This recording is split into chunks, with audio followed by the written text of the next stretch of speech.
मित्रांनो, मुंबई उच्च न्यायालय शिपाई या पदासाठी आपण प्रीमियम सिरीज 45 सुरू केलेली आहे आणि त्यामधला हा आपला 5वा पेपर असणार आहे. अतिशय IMP आणि अतिशय महत्त्वाचे वन लाइनर प्रश्न आपण या व्हिडिओमध्ये पाहणार आहोत. तसेच या टेस्ट सिरीजमध्ये या अगोदरचे सर्व टेस्ट जर पाहायचे असतील तर प्लेलिस्टमध्ये जाऊन तुम्ही या ठिकाणी पाहू शकता. तर मित्रांनो, जास्त वेळ न घेता डायरेक्ट आपण आपल्या व्हिडिओला सुरुवात करूया. तर पहिला प्रश्न आहे पहा, खालीलपैकी कोणत्या परिस्थितीत राष्ट्रपती आपला अध्यादेश जारी करतात? तर यामध्ये 4 ऑप्शन देण्यात आलेले. पहिला युद्ध सुरू असताना, आणीबाणीच्या काळात, संसदेचे सत्र सुरू असताना आणि संसदेचे सत्र सुरू नसताना.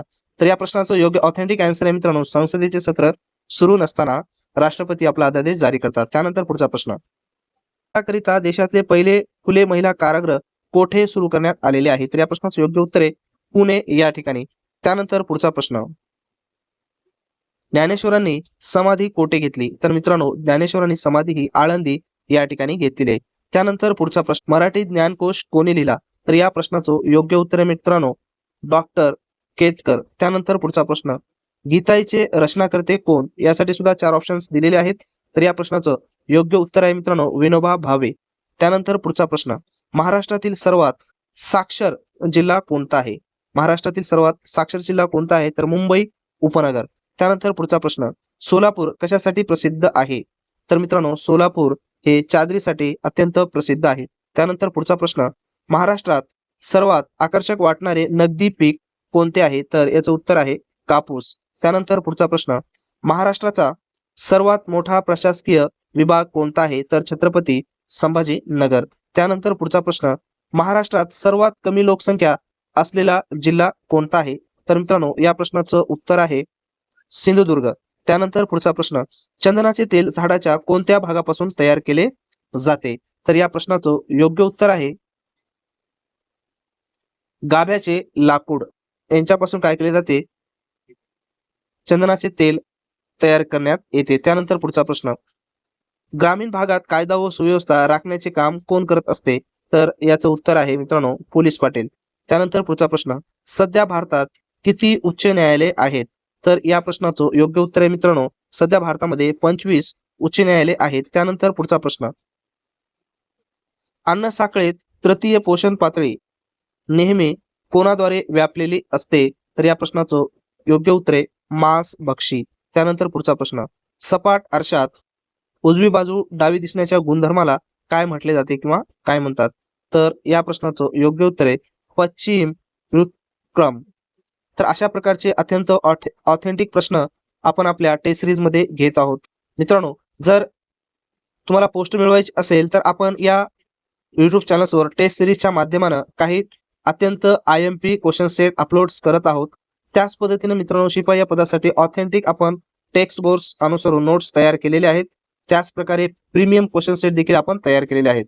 तर तुम्हाला यावर्षी 100% पोस्ट काढायचीच असेल तर आपण युट्यूब चॅनल्सवर अपलोड करत असलेले व्हिडिओ, त्याच पद्धतीने नोट्स आणि प्रीमियम क्वेश्चन सेट एवढं जरी तुम्ही केलं तरी 27 ते 28 मार्क्स तुम्हाला या ठिकाणी मिळू शकतात. तर या सर्व कंटेंटची लिंक डिस्क्रिप्शन बॉक्समध्ये दिलेली आहे, त्या ठिकाणी तुम्ही जाऊन डाउनलोड करू शकता. त्याच पद्धतीने अशा ऑथेंटिक डाटा आपण आपल्या टेलिग्राम चॅनलवर देखील अपलोड करत असतो. त्याची लिंक सुद्धा डिस्क्रिप्शन बॉक्समध्ये दिलेली आहे, त्या ठिकाणी चॅनलला देखील सबस्क्राईब करा. तर मित्रांनो, पुढचा अत्यंत IMP प्रश्न आहे, भारताचे सर्वोच्च न्यायालय कोठे आहे? तर या ठिकाणी 4 ऑप्शन दिलेले आहेत. तर भारताचे सर्वोच्च न्यायालय हे मित्रांनो दिल्ली या ठिकाणी आहे. त्यानंतर पुढचा प्रश्न, क्षेत्रफळाच्या दृष्टीने महाराष्ट्रातील सर्वात मोठा जिल्हा कोणता आहे? तर क्षेत्रफळाच्या दृष्टीने सर्वात मोठा जिल्हा अहमदनगर, म्हणजेच आत्ताचं अहिल्यानगर. ठीक आहे. त्यानंतर पुढचा प्रश्न, प्रश्न क्रमांक 18, रक्ताभिसरणाचा शोध कोणी लावला? तर या प्रश्नाचं योग्य उत्तर आहे विलियम हार्वे यांनी रक्ताभिसरणाचा शोध लावला. त्यानंतर पुढचा प्रश्न, विमानाचा शोध कोणी लावला? तर मित्रांनो, या प्रश्नाचं योग्य आन्सर आहे विमानाचा शोध राईट बंधूंनी लावला. त्यानंतर पुढचा प्रश्न, महाराष्ट्राचे राज्य फूल कोणते आहे? तर या प्रश्नाचं योग्य उत्तर आहे ताम्हण म्हणजेच जारूळ. त्यानंतर पुढचा प्रश्न, नट सम्राट या प्रसिद्ध नाटकाचे लेखक कोण आहेत? तर या प्रश्नाचं योग्य उत्तर आहे विवा शिरवाडकर, त्यालाच आपण म्हणतो कुसुमाग्रज. त्यानंतर पुढचा प्रश्न, विरामचिन्हे तुम्हाला ओळखायचं आहे, या ठिकाणी कोणते दिलेले आहेत पहा, विरामचिन्हे ओळखा. बापरे केवढा मोठा साप या वाक्यामध्ये कोणते विरामचिन्ह वापरलेले आहे? तर कोणत्या टाईपचं वाक्य आहे? तर वाक्य पाहताच आपल्याला या ठिकाणी कळते की प्रश्नचिन्ह तर नाही, स्वल्प विराम देखील नाही, पूर्ण विराम देखील नाही, तर काय आहे मित्रांनो, उद्गारवाचक चिन्ह हे विराम चिन्ह या ठिकाणी काय केलेले वापरलेलं आहे.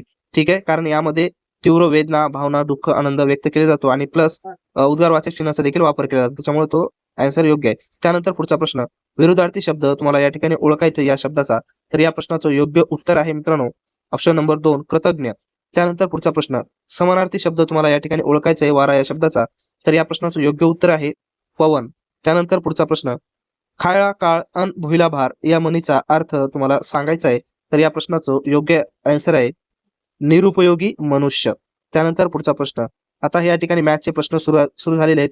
ऑथेंटिक्स 2018 पासून जेवढे काही पेपर झालेले त्याचा अभ्यास करून आपण या ठिकाणी सर्व कंटेंट्स तयार करत असो, क्वेश्चन सेट असेल, नोट्स असेल, तर ऑथेंटिक त्याच कंटेंटनुसार आपण तयार केलेले. ज्यावेळेस तुम्ही पेपर देऊन बाहेर येणार त्यावेळेस तुम्ही लागलीच मला मेसेज करणार की सर तुम्ही ज्या पद्धतीनं गायडन्स केलेलं होतं, क्वेश्चन्स घेतलेले होते ॲज इट इज त्याच पद्धतीने क्वेश्चन एक्झाम मध्ये आलेले आहेत. तर या ठिकाणी पहा, हा प्रश्न कशाचा मॅथ्सचा आहे. एका रांगेत आधीचा क्रमांक पुढून 15 आणि मागून जर 15 आहे तर रांगेत एकूण मुले किती आहेत, तर या प्रश्नाचं योग्य उत्तर आहे मित्रांनो 29.